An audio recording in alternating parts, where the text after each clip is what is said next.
পৃথিবীতে বাস। আমরা সৃষ্টির শুরুতে ফিরে যাই, দেখি বাইবেল আমাদের সে বিষয়ে কি বলে। মণ্ডল ও পৃথিবী তৈরি করলেন। ঈশ্বর অন্ধকারকে বললেন, আলো হোক। এই আলোকে তিনি নাম দিলেন দিন, আর অন্ধকারকে নাম দিলেন রাত্রি। উপরের জল থেকে নিচের জলকে আলাদা করে ফাঁকা জায়গা তৈরি করলেন, যার নাম দিলেন আকাশ।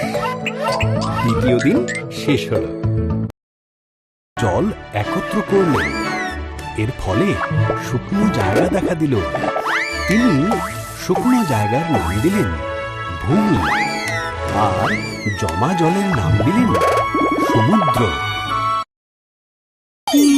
আলো তৈরি করলেন, দিনের জন্য সূর্যকে, আর রাতের জন্য চাঁদ ও তারাদের তৈরি করলেন। চতুর্থ দিন শেষ করলেন জলে সাঁতার কাটার জন্য। পাখিদের সৃষ্টি করলেন আকাশে ওড়ার জন্য।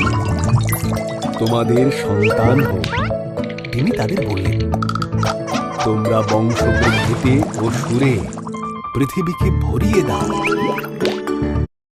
সৃষ্টি করলেন তিনি গৃহপালিত পশু, বন্য পশু ও সরীসৃপ প্রাণী তৈরি করলেন।